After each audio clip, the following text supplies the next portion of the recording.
Welcome back to the Movie Man. Today I will show you a 2019 Indian biographical drama film, Super 30. Spoilers ahead, watch out, and take care. In 1996 in an area called Patna, which is in India, a man named Anand Kumar won a mathematics championship competition.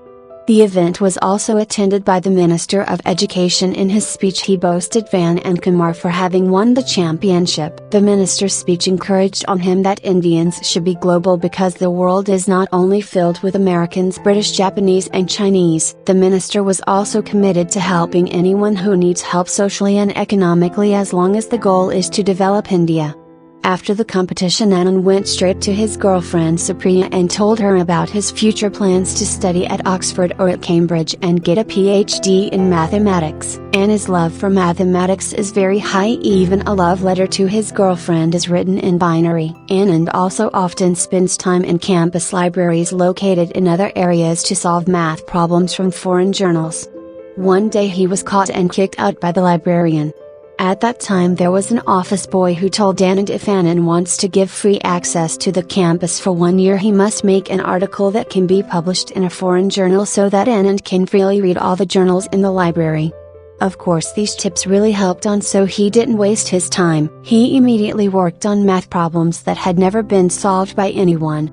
He worked on the problem at an old school and that afternoon Anand managed to solve the problem. Then he went straight to the post office to send his article to England. Anand's father is a postman and he always supports whatever Anand does, including when Anand doesn't have enough money to send letters to England. The father invites his friends to contribute so that his son's articles can be sent to England. Anand's father was only a postman, but from his father Anand learned to always dream big even though they were a poor family.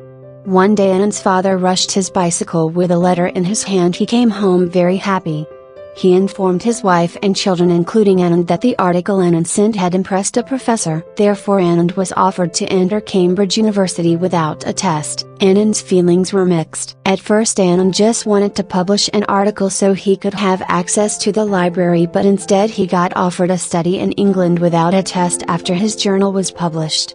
Proudly Anand showed it off to the librarian who had kicked him out. Anand managed to get his revenge, but in a positive way. Not to forget, Anand also thanked the office boy in the library. Because of his advice Anand was able to have a great achievement. Anand's parents were very happy. They prepared everything needed for Anand.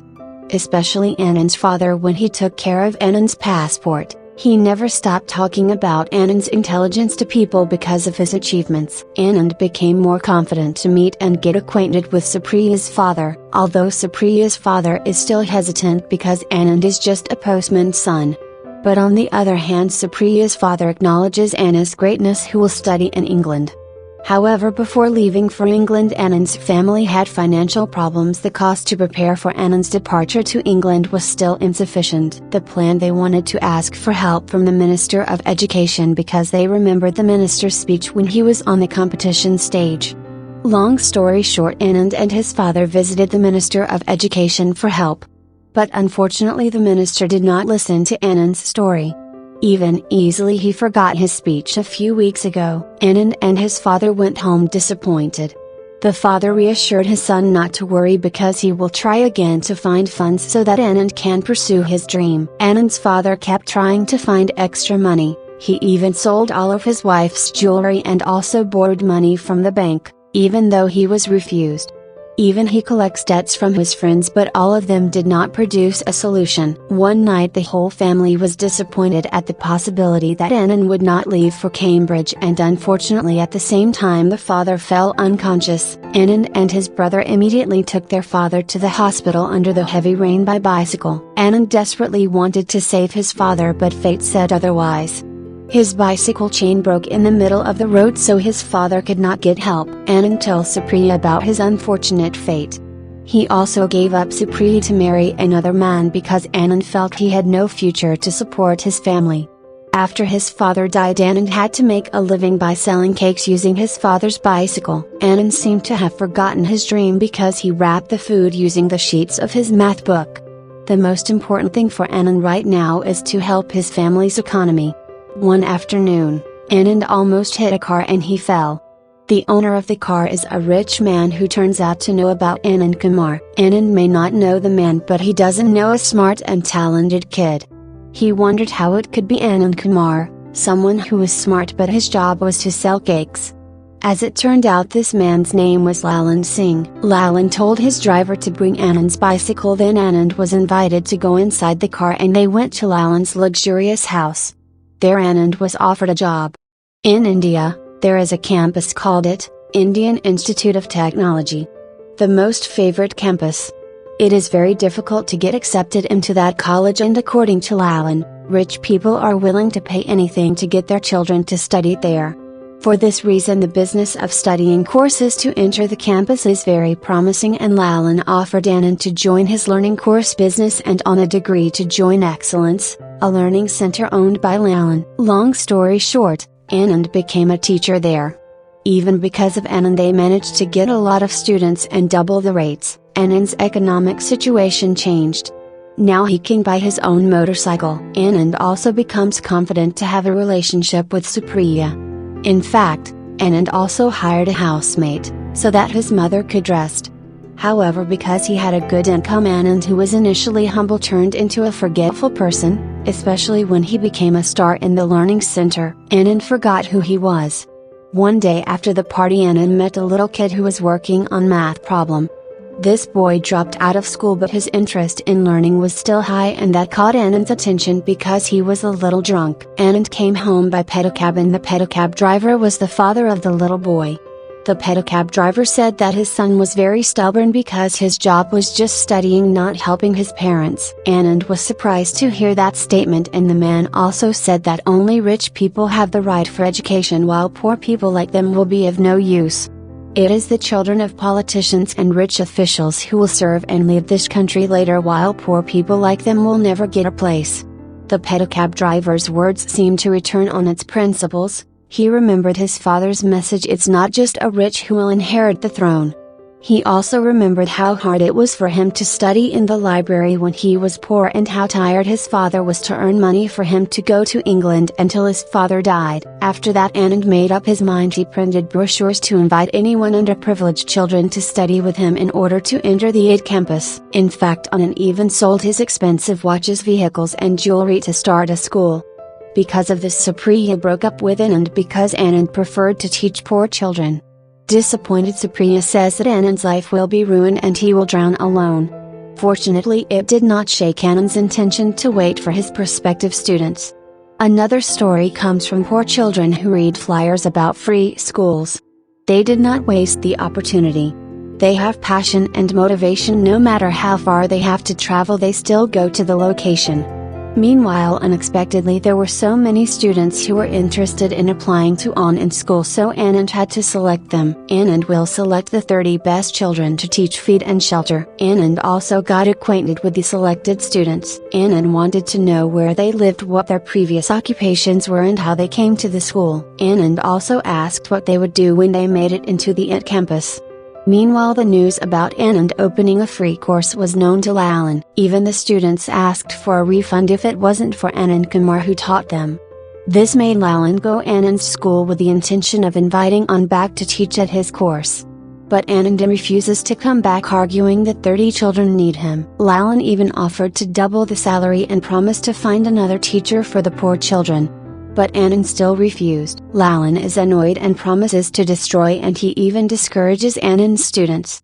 At night, Lalan's words made Anand think. Since Lalan's arrival, they all looked scared and lost hope. Anand encouraged them that there was nothing to be afraid of. Hunger, hard life and near death, all have been experienced. Anand said that they also died when they were born in the poverty line. Anand asks his students to prove that they too have the right to be successful and can achieve their dreams. After listening to Anand's motivation, the children were excited again. 2 months passed. Lalan received threats from the parents because Lalan had already promised that Anand would return to teaching. Despite the fact that Anand would never return, Lalan was threatened that if Anand stopped teaching there, they would take all the money back. Lalan then ordered a policeman to threaten Anand and ask him to close his school because he was considered to have damaged the market. He even demanded payment from Anand. Of course, Anand refused and said that he would not pay anything because he had no money. However, he also will not close the school. Anand's way of teaching is indeed unusual. Anand always makes everything around them a problem to be solved. Of course it is related to science. For example, Anand told his students to calculate the speed of a ball, the speed of a train, and calculate equations with the analogy of life around them. Anand prefers to turn on the imagination of his students with the aim of increasing their creative way of thinking so that they don't get hung up on books but understand the method. One day Lalan and the police try to destroy Anand's school by cutting off the electricity.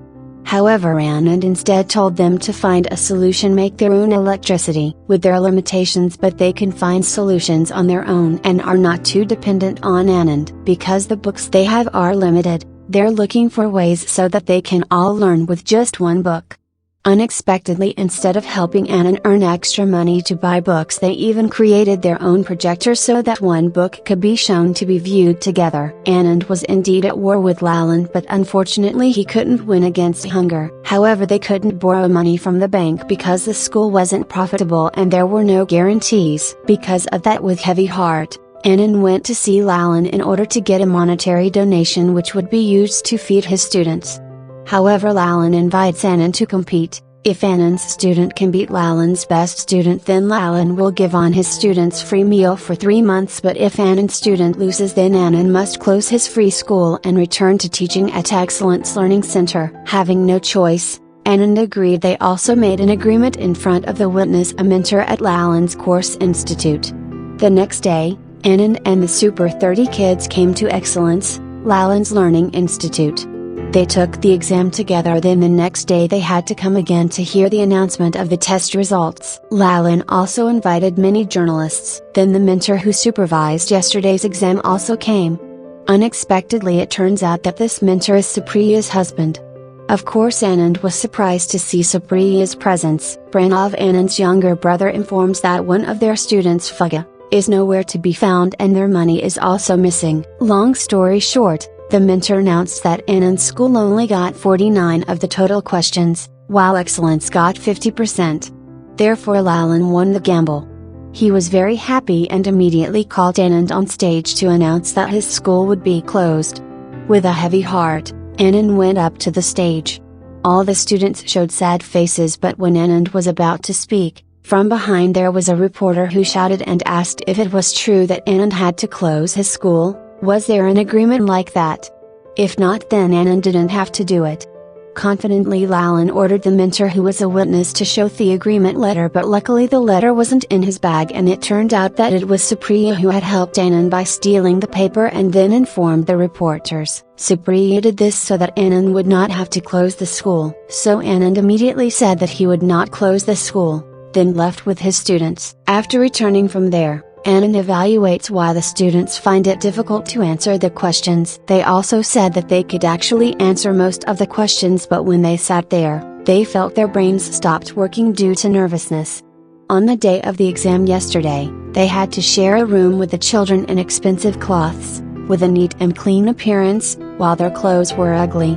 So they felt inferior because they sat with children whose houses they might clean or whose shoes they polished, and maybe that's what made Fuga run away, said one of the students, Vinod. Maybe Fuga felt pessimistic about being able to catch up, especially since they couldn't speak English. To overcome this, Anand cancelled teaching and learning activities for tomorrow because tomorrow is holy day. Instead, Anand told them to put on a theatre show for 20 minutes and had to use English. Anand even threatened that if anyone used the Indian language, they would be asked to return to their respective places. Pranav was confused by the decision. How could Anand do that to his students? But Anand insisted it was all he did so they would learn. So the next day they performed in public. Although stammering, they too seriously act by using English dialogue. At first they were bullied, but with that together they managed to turn things around with a satire song that made these rich kids understand and even dance along. In the end, on that day, Anand managed to convey a valuable lesson. Even though their caste was different, but they deserve the same rights. Anand and his students' actions were covered in the newspapers, and this made the Minister of Education, who invested his money in the course business with Lalan, panic. The minister wanted Lalan to take care of Anand's problems and ensure that none of his students took the entrance test to the IT campus. In the evening, a reporter came to Anand. He came with an assassin who told him that there was a monetary reward for anyone who wanted to kill Anand. This man doesn't want to do that because he feels indebted to Anand's father, because since he was imprisoned, Anand's father always informs his mother that he works outside the city, so that his mother doesn't get sick. Pranav asks police for help, but the police refuses to help. Anand then says if destiny wants someone to die, then nothing else can be done. After returning from the police station, Pranav had thought of looking for a weapon to protect his brother. Meanwhile, while on his way to bring food to his student, Anand was attacked by an unknown person. Anand got a gunshot wound to his stomach, and when he was about to be shot in the head, luckily the gun got jammed. So they planned to put Anand on the railroad tracks, but Anand puts up a bit of resistance and Pranav arrives just in time carrying the guns taken at the carnival, and Phagya, one of honest students who ran away, turns back to work as a security guard. Coincidentally, where Phagya works, Lalan and the assassins are gathered to discuss plans to attack Anand because the previous attack failed. They plan to come in groups to make it look as if it was an attack by a radical group. Their target is not only Anand but also all his students. Phagya then ran to the hospital informing him of this. He apologizes for being pessimistic about competing with rich kids. Anand immediately gets treatment, then his students along with Pranav secure the hospital. They fight the armed assassins using the knowledge they have learned. They even manage to trap the assassins in a room so that Anand could be handled smoothly and safely. After the attack the next morning, the students slept at the IT campus entrance. That morning they felt ready despite the exhaustion of fighting the assassins last night. A few days passed and the announcement of the test arrived. While waiting, Anand invited his students to remember their parents at home, how their parents struggled even though they were poor but still tried to support them, and how they all struggled to be able to come to the school to study to change the economic fate of their families with education. The test results are posted and can be seen by the participants. Anand was pounding and worried for his students. How many of them will enter campus and how many of them will return to the dirt and dirty places to work? Pranav then informed that Anand had succeeded in bringing 30 of his students to enter the IT campus. All of them managed to get into the favorite campus. Anand Kumar has not only created 30 genius children at one time, but he has also changed thousands of people at once, because when a child learns, then the whole family will get a chance and each generation can get even better opportunities. Super 30 was hailed as the best school in Asia in 2010 by Time magazine and was praised as the foremost innovative schools in the world. Even President Obama's envoy at that time praised Super 30 as the best school in India. Until now, Anand still teaches in the building where he started teaching poor children to get an education. He refuses government aid and likes his own style. He and his family still receive threats. Anand did all this not for money or luxury. He was even willing to leave it all just to break the tradition that only rich people can go to high school and have a career in India. However, poor people also have the right to improve their lives with education, because according to Anand, education is the only way out of adversity and poverty. That was all of the video. I hope you enjoyed it. Click the like button and subscribe to watch more videos like this, and don't forget to turn on notifications. Thanks for watching.